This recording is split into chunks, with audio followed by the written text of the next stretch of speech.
దేవాలయాలు అంటే కేవలం వెళ్లి దండం పెట్టుకునే ప్రార్థనా మందిరాలు మాత్రమే అని అక్కడ ఏదో ఒక మాయ జరుగుతుందని అనుకుంటారు. అవును, సాధారణంగా అలానే అనుకుంటారు. కానీ అవి అపారమైన పాజిటివ్ ఎనర్జీకి కేంద్రబిందుములు అని కొన్ని పరిశోధనలు చెప్తున్నాయి కదా. అసలు ఈ కొలవలేని ఎనర్జీకి ఏవైనా భౌతికమైన ఆధారాలున్నాయా? ఖచ్చితంగా ఉన్నాయి. గుళ్లలో నిరంతరం మోగే గంటలు, అక్కడుండే బంగారం, వెండి, ఇంకా మరీ ముఖ్యంగా పంచలోహాలతో చేసిన విగ్రహాలు కేవలం అలంకారం కోసం పెట్టినవి కావు. ఓ, అంటే వాటి వెనుక ఏదైనా సైన్స్ ఉందా? అవును, అవి ఒక నిర్దిష్టమైన ఫ్రీక్వెన్సీలో ధ్వని తరంగాలను సృష్టిస్తాయి. దాన్ని శాస్త్రీయ పరిభాషలో అకోస్టిక్ రిజొనెన్స్ అంటారు. ఆ గంట మోగినప్పుడు పుట్టే ప్రతిధ్వని ఆ రాతి గోడలకు తగిలి మళ్లీ వెనక్కి వస్తూ మన మెదడులోని కుడి, ఎడమ భాగాలను ఏకకాలంలో ఉత్తేజపరుస్తుంది. ఈ ప్రకంపనలు మన నాడీ వ్యవస్థను అంటే నర్వస్ సిస్టమ్ను పూర్తిగా శాంతపరుస్తాయి. వావ్! దీని అర్థం చేసుకోవడానికి ఒక చిన్న ఉదాహరణ చెప్తాను. మన మొబైల్ ఫోన్ బ్యాటరీ పూర్తిగా అయిపోయి స్విచ్ ఆఫ్ అయినప్పుడు దాన్ని కరెక్ట్ వోల్టేజున్న ఛార్జింగ్ సాకెట్ దగ్గర పెడితే ఫుల్ ఛార్జ్ అవుతుంది కదా. అవును, సరిగ్గా అలాగే. అంటే సరిగ్గా అలాగే మన మెదడు ఈ ధ్వని తరంగాలతో ట్యూన్ అవుతుందన్నమాట. ఉరుకులు పరుగుల జీవితంతో అలసిపోయిన మనసు ఈ గంటల వైబ్రేషన్స్ వల్ల ఒక ఎలక్ట్రికల్ సర్క్యూట్లా తిరిగి రీఛార్జ్ అవుతుందనే లాజిక్ చాలా స్పష్టంగా అర్థమవుతోంది. ఖచ్చితంగా. అయితే కేవలం లోహాలు, ధ్వని తరంగాలు మాత్రమే ఈ శక్తిని సృష్టించలేవు. ఏంటంటే చరిత్ర అనేది ఈ శక్తికొక బలమైన పునాదిలాంటిది. వందల ఏళ్లుగా ఎన్నో ప్రకృతి వైపరీత్యాలను, దాడులను సైతం తట్టుకుని నిలబడిన ఆలయాల చరిత్రను పరిశీలిస్తే ఇది అర్థమవుతుంది. ఒక ఉదాహరణ చెబుతారా? 12వ శతాబ్దానికి చెందిన కర్మన్ ఘాట్ హనుమాన్ దేవాలయం తీసుకుందాం. కార్తికేయ అనే రాజు అడవికి వేటకు వెళ్లి ఒక చెట్టు కింద అలసిపోయి కూర్చున్నప్పుడు ఎవ్వరూ లేని ఆ అడవిలో రామనామం జపిస్తున్న ఒక గొంతు ఆయనకు వినిపించిందట. అవునా? ఆ గొంతు ఎక్కడ్నుంచి వస్తుందా అని వెతక్కగా అక్కడ ధ్యాన ఆంజనేయ రూపంలో ఉన్న ఒక విగ్రహం కనిపించిందని పురాణాలు చెబుతాయి కదా. అవును, ఆ తర్వాత రాజు అక్కడ ఒక గొప్ప ఆలయాన్ని నిర్మించాడు. కాని ఈ కథలో అసలైన మలుపేంటంటే సుమారు 400 ఏళ్ల తర్వాత మొఘల్ చక్రవర్తి ఔరంగజేబు ఈ గుడిని కూల్చడానికి తన సైన్యాన్ని పంపాడు. వావ్! ఔరంగజేబు సైన్యం వచ్చిందా? అవును, సైన్యం విఫలమవ్వటంతో అతనే స్వయంగా వచ్చాడు. అప్పుడు ఒక భయంకరమైన మెరుపు వచ్చి అతని చేతిలో ఉన్న ఆయుధాన్ని ధ్వంసం చేసిందట. ఆకాశం నుంచి మందిర్ తోడ్నా హెరాజన్ తొక్కర్మాన్ ఘాట్ అని ఒక అశరీరవాణి వినిపించిందట. అంటే ఈ గుడిని కూల్చాలంటే ముందు నీ గుండెను కఠినం చేసుకో అనర్థం. అయితే నాకు చిన్న సందేహం. ఆ మెరుపు అనేది కేవలం వాతావరణంలో వచ్చిన ఒక సహజమైన మార్పు కావచ్చు కదా. దాన్ని దైవిక జోక్యమని ఎలా నిర్ధారిస్తాం? ఇది చాలా సహేతుకమైన సందేహం. వాతావరణపరంగా అది యాదృచ్ఛికంగా జరిగి ఉండొచ్చు. కాని మానసిక కోణంలో ఆలోచిస్తే ఒక చక్రవర్తి అహంకారం, ఆ ప్రకృతి శక్తి ముందు తలవంచిన తీరు అనేది అప్పటి ప్రజల్లో ఒక అపారమైన నమ్మకాన్ని నాటుతుంది. ఓ, అంటే ఆ నమ్మకమే శక్తిగా మారిందంటారా? అవును, ఆ సంఘటన జరిగినప్పటినుంచి ఆ గుడి పట్ల భక్తుల్లో ఒక రక్షణ భావం ఏర్పడింది. ఆ ఉమ్మడి నమ్మకమే ఆ ప్రదేశాన్ని ఒక శక్తివంతమైన కేంద్రంగా మార్చింది. అంటే భౌతికంగా జరిగిన ఒక సంఘటన ప్రజల మానసిక నమ్మకంగా మారి తరతరాలుగా స్థిరపడిపోయిందన్నమాట. జియాగూడలో ఉన్న శ్రీ రంగనాథ దేవాలయం విషయంలో కూడా ఇలాంటిదేదో జరిగింది కదా. అవును, సరిగ్గా 450 ఏళ్ల క్రితం దట్టమైన గండి చెరువు అడవిలో సాధువులకు ఒక అదృశ్య ఆకారం కనిపించి పక్కనే ఉన్న పాముల పుట్టలో ఉన్న విగ్రహాన్ని బయటికి తీయమని చెప్పిందట. వావ్! మళ్లీ అదృశ్యవాణి. అవును, ఆ సాధువులు వెళ్లి గ్రామ పెద్దలకు చెబితే వారు దాన్ని పెద్దగా పట్టించుకోలేదు. అప్పుడు సాక్షాత్తు దేవుడే ఆ గ్రామ పెద్దల కలలోకి వచ్చి దండించాడని ఒక కథ ఉంది. ఆ భయంతో వారంతా వెంటనే వెళ్లి ఆ పుట్టలోంచి ఏకంగా 25 అడుగుల రంగనాథస్వామి విగ్రహాన్ని తీసి గుట్టమీద ప్రతిష్ఠించారు.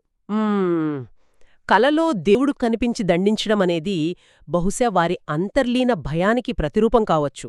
కాని ఆ భయం ఒక గొప్ప కట్టడానికి దారితీసింది కదా.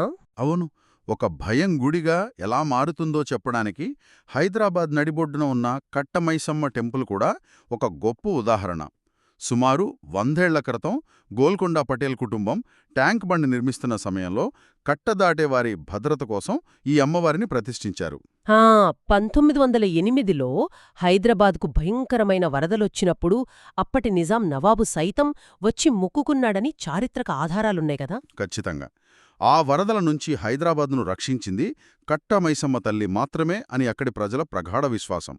ఒక సామూహిక విపత్తు వచ్చినప్పుడు ప్రజలంతా ఒకే శక్తిని నమ్ముకుని ప్రార్థించడమనేది వారిలో ఒక అపారమైన పాజిటివ్ ఎనర్జీని నింపుతుంది. ప్రాణభయంతో ఉన్నప్పుడు మనిషికి ఒక ఆధారం కావాలి. అదే ఈ గుడి. ఇదంతా వింటుంటే ఏంటంటే వందలేళ్లుగా ప్రజల నమ్మకమనేది ఒక అదృష్ట శక్తిగా అక్కడ పేరుకుపోయింది అని అర్థమవుతుంది. అయితే ఆ అదృశ్యమైన నమ్మకానికి ఒక భౌతికమైన ఆకారమిస్తే ఎలా ఉంటుంది, దాన్ని చూసినప్పుడు భక్తుల మనసు ఎలా స్పందిస్తుంది అనేది చాలా ఆసక్తికరం. బహుశా ఆ నిర్మాణ శైలి వల్లే ఆ ఫీలింగ్ వస్తుందేమో. అవును, 100కి 100 నిజం. భక్తికి ప్రతిరూపంగా నిలిచే ఈ కట్టడాలు మానసిక ప్రశాంతతను ఇచ్చేలా ప్రత్యేకంగా డిజైన్ చేయబడ్డాయి. ఉదాహరణకు సరూర్ నగర్లోని అష్టలక్ష్మి దేవాలయం చూడండి. చెన్నైలోని అష్టలక్ష్మి టెంపుల్ పోలికలతో సుమారు 1 కోటి రూపాయల ఖర్చుతో 5 ఏళ్లపాటు శ్రమించి నిర్మించారు. వావ్, 5 ఏళ్లా? అవును. ఇక్కడ అసలు విశేషమేమిటంటే ఈ ఒక్క గుడిలోనే ఏకంగా 134 మంది దేవుళ్ల విగ్రహాలను అద్భుతంగా చెక్కారు. ఒకే చోట ఇన్ని ప్రతిమలను చూడటం ఒక అరుదైన అవకాశం. 134 విగ్రహాలు ఒకే చోట ఉండడమంటే వింటుంటేనే అదొక అవెంజర్స్ అసెంబుల్లాగా అనిపిస్తుంది. భక్తులా గుడిలోకి వెళ్లగానే నలువైపులా ఇన్ని రూపాలను చూడటం వల్ల వారి బాహ్య ఆలోచనలన్నీ ఆగిపోయి భక్తిలో లీనమైపోతారు కదా. ఇదొక అద్భుతమైన విజువల్ ఇంపాక్ట్. ఫిల్మ్నగర్ దేవాలయంలో కూడా ఇలాంటి విశేషాలే ఉన్నాయనుకుంటా. అవును, టాలీవుడ్ సినీ ప్రముఖుల సహకారంతో నిర్మించిన ఈ ఫిల్మ్నగర్ దేవాలయంలో బొజ్జ వినాయకుడి నుంచి రాజరాజేశ్వరి అమ్మవారి వరకు ఎన్నో ప్రతిమలు కనిపిస్తాయి. ముఖ్యంగా ఇక్కడ సగం విష్ణువు సగం శివుడు కలిసి ఉండే హరిహర అవతారం గురించి ప్రత్యేకంగా చెప్పుకోవాలి. ఓ, హరిహర అవతారం. అవును, ఈ అరుదైన అవతారం సృష్టిలోని ద్వంద్వ స్వభావాన్ని అద్భుతంగా ఆవిష్కరిస్తుంది. మనిషి తనలోని భిన్నమైన ఆలోచనలను ఎలా బ్యాలెన్స్ చేసుకోవాలో ఈ విగ్రహం సూచిస్తుంది. ఈ విగ్రహాలన్నీ ఒకే చోట కొలువై ఉండటం చూస్తుంటే శక్తులన్నీ ఒకే కేంద్రంలో కేంద్రీకృతమైనట్లు అనిపిస్తుంది కదా. ఇలాంటి ఆర్కిటెక్చర్ గురించి మాట్లాడుతున్నప్పుడు అసలు బిర్లా మందిర్ లేదా బంజారాహిల్స్లోని జగన్నాథ దేవాలయాలను ఎలా మర్చిపోగలం? అస్సలు మర్చిపోలేం. బిర్లా మందిర్ నిర్మాణమే ఒక కళాఖండం. ఇది పూర్తిగా స్వచ్ఛమైన రాజస్థానీ పాలరాతితో నిర్మితమైంది. సైకాలజీ ప్రకారం తెలుపు రంగు ఎప్పుడూ స్వచ్ఛతకు, మానసిక ప్రశాంతతకు ప్రతీక. గుడి ప్రవేశ ద్వారం వద్ద ఉండే అన్నమయ్య విగ్రహం భక్తులను ఆ క్షణంలోనే ఆధ్యాత్మిక లోకంలోకి తీసుకెళ్తుంది. అవును, అక్కడి నుంచి చూస్తే necklace road, tank bund view అసలు మనస్కు ఎంతో ఆహ్లాదాన్నిస్తాయి. అలాగే జగన్నాథ్ టెంపుల్ గురించి కూడా. జగన్నాథ్ దేవాలయంలోని గోడల మీద చెక్కిన విష్ణుమూర్తి దశావతారాల శిల్పకళ చూసేవారిని నిజంగా మంత్రముగ్ధుల్ని చేస్తోంది. అంటే నిర్మాణశైలి అనేది కేవలం కంటికి ఇంపుగా ఉండటం కోసం మాత్రమే కాదు, బాహ్య ప్రపంచాన్ని మర్చిపోయి అంతర్గత ప్రశాంతతను పొందేలా వాతావరణాన్ని సృష్టిస్తుందన్నమాట. అయితే ఈ నిర్మాణాలు తెలుసుకున్నాం కదా, ఆ ప్రదేశాలతో భక్తులు మమేకమవ్వడానికి కొన్ని ఆచారాలుంటాయి కదా. ఆ ఆచారాలు పాటించినప్పుడే కదా ఆ ఎనర్జీ మనకు అందుతుంది. ఖచ్చితంగా. ప్రతి ఆచారం వెనుక ఒక మానసిక కోణముంటుంది. ఉదాహరణకు జూబ్లీహిల్స్లోని పెద్దమ్మ గుడి గురించి మాట్లాడదాం. సుమారు 300 ఏళ్ల చరిత్ర ఉన్న ఈ గుడిలో ఒక విలక్షణమైన ఆచారముంది. ఏంటాచారం? మనసులో దృఢంగా ఒక కోరిక కోరుకుని అక్కడ నేలపై ₹1 నాణ్యాన్ని బ్యాలెన్స్ చేస్తూ నిలబెడితే ఆ కోరిక తీరుతుందని నమ్మకం. ఇక్కడ గమనించాల్సిన విషయమేంటంటే నాణ్యాన్ని నేలపై పడుకోబెట్టడం కాదు, బ్యాలెన్స్ చేస్తూ నిలబెట్టడం. ఒక చిన్న నాణ్యాన్ని నేల మీద బ్యాలెన్స్ చేస్తూ నిలబెట్టాలంటే అపారమైన ఏకాగ్రత కావాలి కదా. ఆ క్షణంలో మనిషి తన చుట్టూ ఉన్న ప్రపంచాన్ని మర్చిపోయి ఆ నాణ్యం మీద మాత్రమే దృష్టి పెడతాడు. దీన్నే ఆధునిక సైకాలజీలో మైండ్ఫుల్నెస్ అంటారు. బహుశా ఈ ఆచారం మనస్సులోని గందరగోళాన్ని తొలగిస్తుందేమో. మీ విశ్లేషణ పర్ఫెక్ట్గా ఉంది. ఆ మైండ్ఫుల్నెస్ ద్వారా వచ్చే ప్రశాంతతే అక్కడ ఎనర్జీ. ఈ గుడికి వెళ్తే ప్రతిరోజు రాత్రి 7 గంటల తర్వాత నవశక్తి ఆలయం దగ్గర జరిగే హారతిని చూడటం, ఎర్ర కంకణం కట్టుకోవడం, ఆ పులిహోర ప్రసాదం తీసుకోవడం భక్తులకు ఒక మానసిక ధైర్యాన్ని ఇస్తాయి. ఎంతోమంది ప్రముఖులు ఇక్కడికి వస్తుంటారు. ఇక ఈ ఆధునిక ఆచారాల గురించి మాట్లాడాలంటే ప్రపంచవ్యాప్తంగా గుర్తింపు పొందిన చిలుకూరు బాలాజీ గుడి గురించి ఖచ్చితంగా చర్చించాలి. వీసాల బాలాజీగా పిలువబడే ఈ దేవుడు అమెరికా ప్రెసిడెంట్ కంటే ముందే వీసాలు అప్రూవ్ చేస్తాడని నమ్మకం. అవును, ఇది చాలా పాపులర్. ఇక్కడ భక్తులు ఏకంగా 108 ప్రదక్షిణలు చేస్తారు. ఈ 108 సార్లు మంత్రం చదువుతూ తిరగడం శరీరానికి ఒక క్రమశిక్షణనిస్తుంది. కాని నన్ను ఆశ్చర్యపరిచిన విషయం ఇంకోటుంది. ఈ గుడిలో ఉన్న ఆ సమానత్వం. అవును, ఆధునిక సమాజంలో ప్రతిచోటా ఆ విఐపి కల్చర్ వచ్చేసింది. కాని ఈ గుడిలో ఎటువంటి హుండీలో ఉండవు. కానుకలు ఇవ్వాలనుకుంటే బ్యాంక్ అకౌంట్ లేదా డిజిటల్ పద్ధతుల్లోనే. పైగా సాక్షాత్తు దేశ ప్రధాని వచ్చినా సరే అందరితో పాటు క్యూలైన్లోనే నిలబడాలి. లక్షలిచ్చినా నైవేద్యాన్ని మోసుకెళ్లే అదృష్టాన్ని కొనలేరు. ఇది వినడానికే చాలా గొప్పగా ఉంది. దీని వెనుకున్న అర్థమేంటంటే దేవుడి ముందు అందరూ సమానమే అనే భావన మనిషిలోని అహంకారాన్ని తుడిచిపెట్టేస్తోంది. సమాజంలో ఎంత హోదాలో ఉన్నా గుడిలోకి రాగానే ఒక సామాన్య భక్తుడిలా నిలబడటం మనసుకు ఉపశమనమిస్తుంది కదా. ఈ అహంకార రహిత వాతావరణమే ఆ గుడిలో పాజిటివ్ ఎనర్జీని సృష్టిస్తోందనుకుంటా. నిజమే, మనసులోని భారాన్ని దించేయడమే అసలైన శక్తి. బల్కంపేట ఎల్లమ్మ దేవాలయంలో కూడా ఇలాంటి అద్భుతమైన అనుభూతే కలుగుతుంది. 15వ శతాబ్దంలో నిర్మించిన ఈ గుడిలో అమ్మవారి విగ్రహం భూమికి 10 అడుగుల లోతులో ఉంటుంది. ఓ అవును, భూగర్భంలో కదా. అవును. ఇక్కడి మరో ఆశ్చర్యకరమైన విషయమేంటంటే 18 ఏళ్ల క్రితం వెలిగించిన అఖండ జ్యోతి ఇప్పటికీ ఏమాత్రం ఆరకుండా వెలుగుతూనే ఉంది. ఈ కాంతి అనేది ఆశ ఎప్పుడు చావదు అనడానికి ఒక సంకేతం. ఆ గుడిలోని బావినీరు తాగితే రోగాలు నయమవుతాయన్న నమ్మకం ఒక ప్లాసిబో ఎఫెక్ట్ లాగా మనుషుల్లో రోగనిరోధక శక్తిని పెంచుతోంది. ఈ సుదీర్ఘమైన చర్చలో మనం చరిత్ర, వాస్తుశిల్పం, సైటలాజికల్ కోణాలను చాలా వివరంగా తెలుసుకున్నాం. అయితే ఇన్ని అద్భుతాలున్న ఈ దేవాలయాలను కేవలం ఒక వీకెండ్లో దర్శించాలంటే ఆయా గుళ్లలో ఉండే ఎనర్జీని బ్యాలెన్స్ చేసుకునేలా ఒక ప్రాక్టికల్ ప్లాన్ ఉంటే బావుంటుంది కదా, ఒక వ్యూహాత్మక మార్గదర్శిలాగా. తప్పకుండా. ఈ ప్లానును మనం 2గా విభజిద్దాం.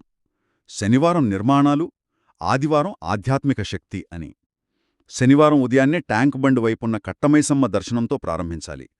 ఆ ప్రశాంతత ఆస్వాదిస్తూ అక్కడికి దగ్గర్లోనే ఉన్న బిర్లా మందిర్కి చేరుకోవాలి. అక్కడ ఉచిత పార్కింగ్, చెప్పుల స్టాండ్ సదుపాయాలుంటాయి కాబట్టి టెన్షన్ లేకుండా వెళ్ళొచ్చు. అవును.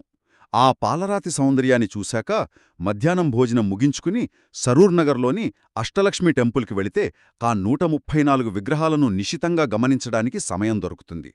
ఇక సాయంత్రం వేళకు కర్మన్ఘాట ఆంజనేయస్వామి గుడికి చేరుకోవాలి. ఆ సాయంకాలపు వాతావరణంలో ఆ రక్షణభావం మనసును తాకుతుంది. భలే ప్లాన్ చేశారు. మరి ఆదివారం ప్లాన్ ఎలా ఉండాలి? ఆదివారం ప్లాన్ మరింత డైనమిక్గా ఉండాలి. ఉదయాన్నే చేరుకోవలసిన మొదటి గమ్యం చిలుకూరు బాలాజీ. వీకెండ్స్లో ఇక్కడ రద్దీ అత్యధికంగా ఉంటుంది కాబట్టి ఉదయాన్నే వెళితే 108 ప్రదక్షిణలు చేయడం ఒక గొప్ప ధ్యాన స్థితికి తీసుకెళ్తుంది. అక్కడ నుంచి నేరుగా బల్కంపేట ఎల్లమ్మ గుడికి వెళ్ళాలి. ఆదివారం అక్కడ కళ్యాణోత్సవం, అఖండ జ్యోతి దర్శనం ఎంతో విశేషంగా ఉంటాయి కదా. అవును. ఆ తర్వాత మధ్యాహ్న సమయానికి ఫిల్మ్నగర్ టెంపుల్. అక్కడ నుంచి జగన్నాథ టెంపుల్ వైపు వెళ్ళొచ్చు. ఫిల్మ్నగర్ టెంపుల్ దర్శనమయ్యాక దానికి ఎదురుగానే ఉన్న క్విజ్నోస్ సబ్ రెస్టారెంట్లో ఆహారం తీసుకోవడం కూడా ఈ ఆధ్యాత్మిక ప్లాన్లో ఒక సరదా భాగమనొచ్చు. అవును, దేవుని దర్శనంతో పాటు శరీరానికి ఆహారం కూడా ముఖ్యం కదా. ఖచ్చితంగా. ఇక ఫైనల్గా ఆదివారం రాత్రి 7 గంటల సమయంలో జూబిలీహిల్స్ పెద్దమ్మ గుడికి చేరుకొని నవశక్తి హారతిని కళ్లారా చూసి ఈ ప్రయాణాన్ని ప్రశాంతంగా ముగించవచ్చు. ఈ విధంగా వెళితే ప్రతి గుడిలో ఉండే భిన్నమైన వైబ్రేషన్స్ను మనం స్పష్టంగా అనుభూతి చెందగలం కదా. మొత్తంగా చూస్తే ఈ 10 దేవాలయాలు కేవలం రాళ్లతో కట్టిన భవనాలు కాదు. 100 ఏళ్ల చరిత్ర, అచంచలమైన నమ్మకం, గొప్ప సమానత్వ నిబంధనలు అన్నీ కలగలిపిన ఎనర్జీ పవర్ హౌజులివి. ఖచ్చితంగా. మనం చెప్పుకున్న పాయింట్స్ అన్నీ ఇవే. అయితే ఈ విశ్లేషణ ముగింపుకొచ్చేసరికి నన్ను తొలిచివేస్తున్న ఒక బలమైన ఆలోచనను పంచుకోవాలి. బల్కంపేటలో 18 ఏళ్లుగా ఆరకుండా వెలుగుతున్న ఆ అఖండ జ్యోతిలోనో లేక పెద్దమ్మ గుడిలో భక్తులు బ్యాలెన్స్ చేసే ఆ ఒక రూపాయి నాణెంలోనో నిజంగా ఏదైనా మాయ ఉందా? భౌతికమైన ఈ వస్తువులు స్వతహాగా ఏమైనా శక్తిని విడుదల చేస్తాయా? ఇది చాలా లోతైన ప్రశ్న. భౌతిక వస్తువుల్లో మాయ ఉందా, లేక లక్షలాది మంది భక్తులు ఒకే చోట చేరి ఎంతో ఏకాగ్రతతో పాటిస్తున్నప్పుడు పుట్టే ఆ సామూహిక నమ్మకమే ఆ గుడిని పాజిటివ్ ఎనర్జీతో నింపేస్తుందా అన్నది ఆలోచించాల్సిన విషయం. సైకాలజీలో దీన్నే కలెక్టివ్ కాన్షియస్నెస్ అంటారు. ఇది నిజంగా ఆలోచించాల్సిన విషయం కదా. ఎక్స్రే మెషీన్లకు కూడా చిక్కని ఆ అదృశ్య శక్తి మనిషి ఉమ్మడి నమ్మకమేనేమో.